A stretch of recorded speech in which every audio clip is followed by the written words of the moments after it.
Hello everyone, welcome to Naira study hub. आज हम लोग डीएलएड थर्ड सेमेस्टर का 2020 का उर्दू का पेपर सॉल्व करेंगे जो आपके एग्जाम के लिए मोस्ट इंपॉर्टेंट है। सो प्लीज़ वीडियो को बिल्कुल भी स्किप ना करें और वीडियो को लास्ट तक ज़रूर देखें। और फ्रेंड्स, अगर आप हमारे चैनल पर नए हैं तो चैनल को सब्सक्राइब ज़रूर कर लें और बेल आइकन को भी ज़रूर प्रेस कर दें। तो चलते हैं आज की सीरीज़ का फर्स्ट नंबर क्वेश्चन देख लेते हैं।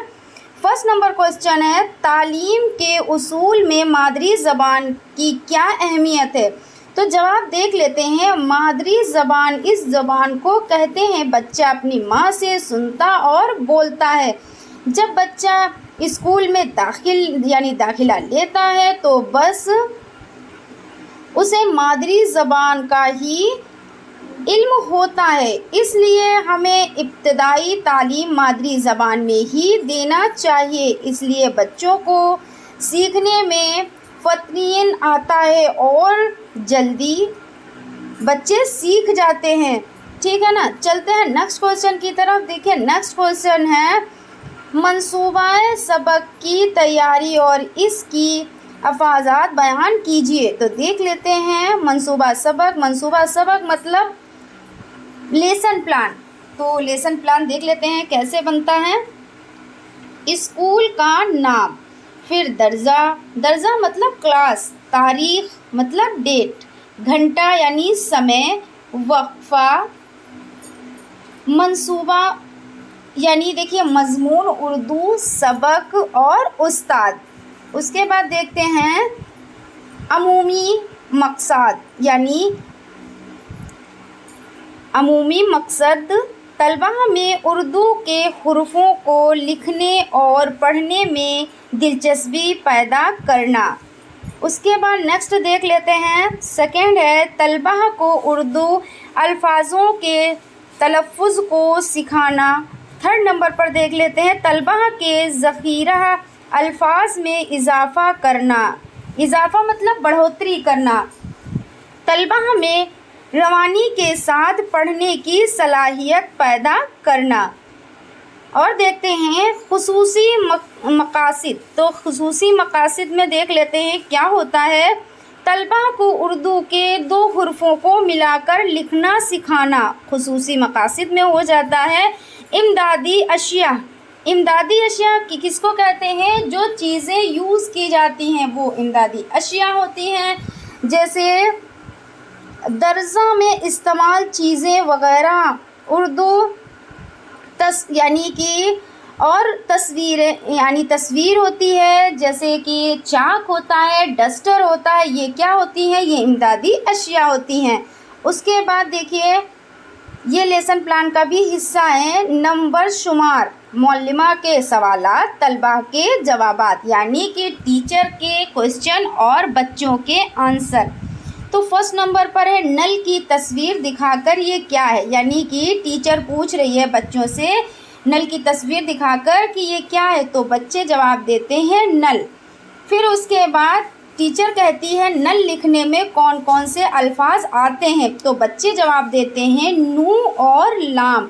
उसके बाद टीचर टब की तस्वीर दिखाकर ये क्या है बच्चों से पूछती है टीचर, तो बच्चे जवाब देते हैं टब। फिर देखिए टब में कौन कौन से हुर्फ आते हैं, तो बच्चे बोलते हैं टे और पे। फिर उसके बाद टीचर बोलती है इनको आप कैसे लिखेंगे, तो तलबा नहीं बता पाए। यानी कि टीचर ने कहा टब कैसे लिखेंगे, तो बच्चे उस सवाल का जवाब नहीं दे पाए। फिर देखिए ऐलान सबक। अब टीचर ऐलान सबक में देखिए क्या बताती है, बच्चों आज हम आपको दो हुर्फ़ों को मिलाकर लिखना सिखाएंगे। टीचर बच्चों से कहती है देखिए पेशकशी। अब पेशकशी में क्या है, मौलिम के ज़रिए और तलबा इल्म के ज़रिए, यानी मौलिमा के ज़रिए यानी टीचर के ज़रिए और तलबा इल्म के ज़रिए। नू प्लस लाम, नल, तलबा गौर से, यानी टीचर बता रही है नू प्लस लाम नल होता है, तो तलबा क्या कर रहे हैं, वो गौर से सुन रहे हैं। फिर उसके बाद चे प्लस लाम चल, देखते और सुनते, यानी बच्चे देख रहे हैं और सुन रहे हैं। उसके बाद टीचर सवाल करती है तामी सवालात। फर्स्ट नंबर पर है बस अल्फाज में कौन कौन से हुरूफ हैं, और कल अल्फाज में कौन कौन से हुर्फ हैं, और देखिए चल अल्फाज में कौन कौन से हुर्फ हैं। टीचर बोल रही है, देखिए सवाल है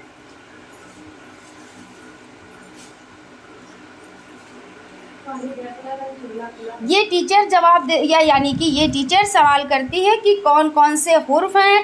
तो बच्चे जो है फिर उसको ब्लैक बोर्ड पे यानी तख्त यहाँ पर टीचर समझाती है कि बे प्लस सीन बस होता है, काफ प्लस लाम कल होता है, और चे प्लस लाम चल होता है। आप लोग अगर इतना लिख देंगे तब भी आप लोगों को अच्छे नंबर प्रोवाइड हो जाएंगे, क्योंकि देखिए इतना ज़्यादा टाइम तो होता नहीं है, क्योंकि 1 ही घंटे का टाइम होता है और क्वेश्चंस बहुत ज़्यादा करने होते हैं। इसलिए आप मुख्तसर चीज़ें लिखिएगा जो चीज़ें ज़रूरी हैं। अगर आप लेसन प्लान बना रहे हैं तो लेसन प्लान में दर्जा और टीचर का नाम और देखिए किस चीज़ के बारे में आप पढ़ा रहे हैं वो सब चीज़ें आप ज़रूर लिखिएगा। उसके बाद ये सवालात जैसे टीचर बच्चों को किस तरीके से पढ़ा सकती है, कैसे पढ़ाती है, वो चीज़ आप ज़रूर लिखिएगा, ठीक है ना। चलते हैं नेक्स्ट क्वेश्चन की तरफ। और अगर आप लोगों को बहुत ज़्यादा डिटेल में ये लेसन प्लान देखना है, क्योंकि कम से कम आप लोगों को इसमें 10 मिनट लग जाएंगे बनाने में, तो आप 2018 का पेपर जो हमारा है उस आप प्लेलिस्ट पे जाके इसे डिटेल में देख सकते हैं। उसके बाद चलते हैं नेक्स्ट क्वेश्चन की तरफ। खुतूत नवेशी पर मुख्तसर नोट लिखें। तो खुतूत नवेशी क्या होता है इसके बारे में हम जान लेते हैं। हम अपने ख़यालात का इजहार 2 तरीके से करते हैं, तकरीर और तहरीर से। जब मुकातिब हाजिर हो तो तहरीर के ज़रिए यानी बातचीत यानी गुफ्तगू बातचीत करने से एक दूसरे से अपने ख़यालात का इजहार करते हैं। उसके बाद लेकिन मुखातिब मौजूद ना हो, जैसे जब कोई शख्स मौजूद ना हो तब क्या है, तो ऐसी सूरत में अपना पैगाम दूसरे तक पहुंचाने के लिए तहरीर शक्ल इख्तियार करते हैं। यानी क्या, तहरीर शक्ल इख्तियार करते हैं। ख़त को दिलचस्प बनाने के लिए ज़बान आसान और सादा होनी चाहिए। यानी कि देखिए जब हम ख़त लिखते हैं तो उसके लिए क्या चीज़ें ज़रूरी होनी चाहिए, तो सबसे पहले जो अल्फाज हैं वो बहुत ही सरल भाषा में होने चाहिए, जिससे दूसरा जो है उसको पढ़े और वो समझ जाए, ठीक है ना, और आसान भाषा में हो। और तो देखिए जो कुछ भी लिखा जाए उसको बेतकल्लुफ़ी और फितरी अंदाज में, देखिए फितरी अंदाज से बयान करना ज़रूरी है। कहने का मतलब यह है जब भी ख़त लिखा जाए तो कैसा हो, तो वो सरल भाषा में हो और बहुत ही ज़्यादा मतलब ये नहीं है कि बहुत कठिन लिख दिया उसमें और लोगों की जो पढ़ रहा है उसकी समझ में नहीं आ रहा, तो इस तरीके से ख़त नहीं लिखना चाहिए, ठीक है ना। और ये भी हो सके तो साफ साफ राइटिंग में भी लिखें, क्योंकि राइटिंग से भी बड़ा फ़र्क पड़ता है। कुछ लोगों की राइटिंग ऐसे होती है जो सब नहीं पढ़ पाते हैं, तो ये भी आप लोग लिख सकते हो कि साफ साफ राइटिंग में भी लिखना चाहिए, ठीक है ना। आगे बढ़ते हैं। सवाल है गज़ल और नज़्म में फ़र्क बयान करें। तो गज़ल और नज़्म में फ़र्क देख लेते हैं। गज़ल के लग़वी मानी औरतों से बातचीत करने और इनके हुस्न व इश्क का इजहार करने से है, और नज़्म में देखिए नज़्म के लग़वी मानी मोती पिरोने से हैं, लेकिन इस्लाह में कलाम मौजूदा को कहते हैं। उसके बाद देख लेते हैं नेक्स्ट पॉइंट है, गज़ल का पहला शेर मुतालहा कहलाता है और लफ्ज़ शेर शौक़ से बयान यानी लफ्ज़ शेर शौक़ से बयान, ये दोनों अरबी ज़बान के अल्फाज हैं। उसके बाद देखते हैं नेक्स्ट क्वेश्चन है, निज़ाम तालीम में उर्दू ज़बान की क्या अहमियत है। तो उर्दू ज़बान की इंसानी ज़िंदगी में बहुत अहमियत है। इंसान समाजी हैवान है जो तन्हा नहीं रह सकता। ख़ानदान, समाज, रिश्तेदारों, दोस्तों, अहबाब से ताल्लुक़ कायम रखता है। इन सारे ताल्लुकात की बुनियाद मुमलिक फ़र्क़ों के बालमी ताल्लुकात के बुनियाद भी ज़बान है। ज़बान के ज़रिए लोग एक दूसरे के ख़यालात से वाकिफ़ होते हैं और इनके ताल्लुकात सुनने और मज़बूत होते हैं। यानी कि जब क्या होता है कि ज़बान ही के ज़रिए हम अपने ख़यालात दूसरों तक पहुंचा सकते हैं और उनके ख़यालात हम सुन सकते हैं। ठीक है ना। फिर देखिए, इबादत ख्वानी से क्या मुराद है, इसकी किस्में बयान कीजिए। तो इबादत को पढ़ना ही इबादत ख्वानी कहलाता है। यानी कि कोई भी नोट, जैसे कि कोई भी आप लेसन पढ़ें तो उसको पढ़ना क्या कहलाता है, तो उसको इबादत ख्वानी कहलाता है। ये 2 किस्म की होती हैं। आप देखिए ये 2 किस्म की जो होती हैं वो कौन कौन सी होती हैं, तो खामोश ख्वानी होती है और बुलंद ख्वानी। तो खामोश ख्वानी में क्या होता है, इबारत जब खामोशी से पढ़ी जाए तो इसको खामोशी यानी खामोश ख्वानी कहते हैं। और बुलंद ख्वानी में क्या होता है, तो इबारत को जब आवाज़ से पढ़ा जाए तो इसको बुलंद ख्वानी कहा जाएगा। बुलंद ख्वानी में लफ्ज़ को आवाज़ से ज़ाहिर करना ज़रूरी होता है। यानी बुलंद ख्वानी का मतलब ये होता है ज़ोर ज़ोर से पढ़ना, और खामोश ख्वानी का मतलब होता है मन ही मन में उसका मुताला करना। यानी कि मन ही मन में पढ़ना, वो हो जाता है आपका खामोश ख्वानी। और तेज़ तेज़ पढ़ना मतलब बुलंद ख्वानी। आशा करती हूँ आप लोगों को बहुत अच्छे से समझ में आ गया होगा। फिर चलते हैं नेक्स्ट क्वेश्चन की तरफ। नेक्स्ट क्वेश्चन है, तदरीस नज़्म के खुसूसी मकासद बयान कीजिए। तो तदरीस नज़्म का औलिस मकसद तलबा को नज़्म के अशआर मौसर अंदाज में पढ़कर लुत्फ़ अंदाज होना है।